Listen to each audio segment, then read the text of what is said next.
Thank you for joining me. I'm Scott Ryan, and I got a news headline. It's by Dick Morris, and it's a delusional idea that's been making the rounds over the past few weeks since the election. The notion that there's going to be a huge backlash once Obama's policies cripple the economy and it collapses. There's going to be this huge backlash amongst Democrats, and you're going to see many Democrats becoming Republicans in the future after this all transpires. This is just more of the same type of nonsense with which we've deluded ourselves for the past couple decades, projecting our logical and rational thought process, our way of thinking, and ascribing that to the general public. It's not going to happen. No matter what happens, no matter what Obama does, we've already got 4 years of sabotage, and he was still elected. He doesn't get the blame. He will not get the blame. We are dealing with a new, perverse world. This is a perverse generation. This is a perverse America. And you are deluding yourself if you are going to keep telling yourself that they're going to see the errors of their ways and someday come around. It isn't going to happen.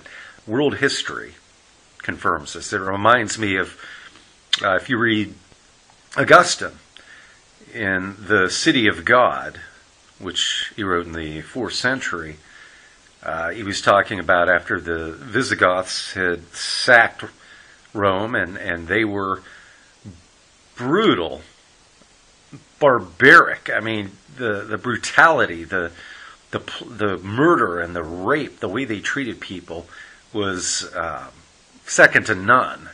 But the Visigoths, even though they were pagans, they had respect for the Christians and the faith, the people of faith. They had respect for the church. And they actually, despite all of the murder and rape and pillaging that they did not attack the churches. They gave the churches asylum. And the people of Rome, the degenerates, actually hid there in the churches. They sought cover, some of them, many of them, and hid out. And under the banner of Christianity, their lives were spared. And when all was said and done, they blamed the Christians and persecuted the Christians for their misery. That's what the Romans did after their lives were spared and they hid out in the churches. This is the sick nature of humanity. This is the same sick nature, the demented nature of those who choose to ignore reality and to listen to their own perverse imaginations and their perverse interpretations of the causes to which they are owing, to borrow from the Roman orator Cato. I'm sorry.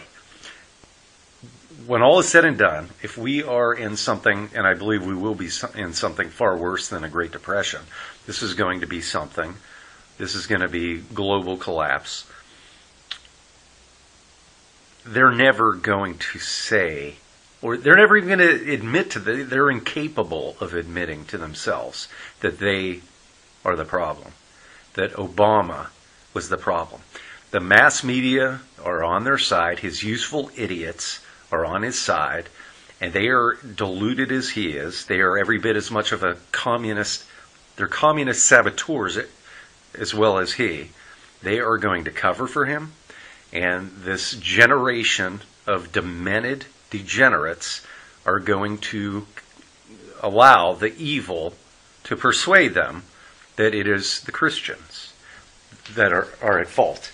When the economy collapses because of their own actions, because of their own policies, there's not going to be a conversion, Mr. Morris. There's going to be greater persecution. There's going to be a bloodbath. They are coming for the Christians. They are coming for the conservatives. We are the ones that know the answers.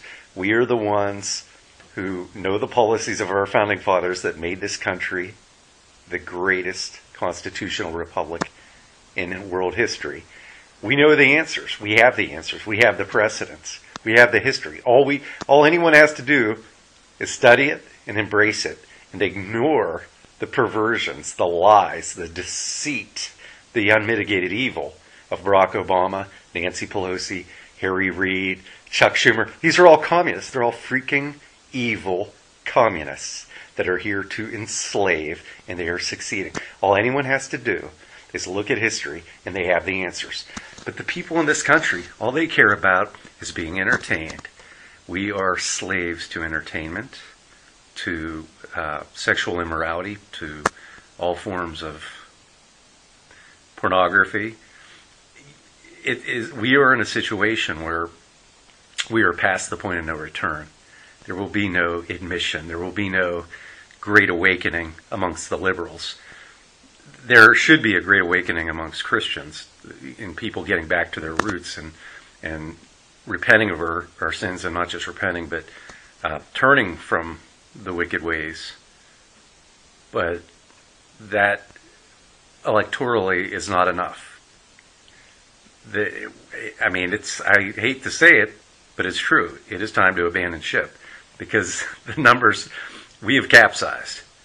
And the only hope that we have, on this earth anyway, for this limited time, is to stick together, to coalesce in states, geographically, where we have some power to live by our Constitution, by electing representatives to our state legislatures. It's time to wake up, people. Thank you for joining me. I'm Scott Ryan.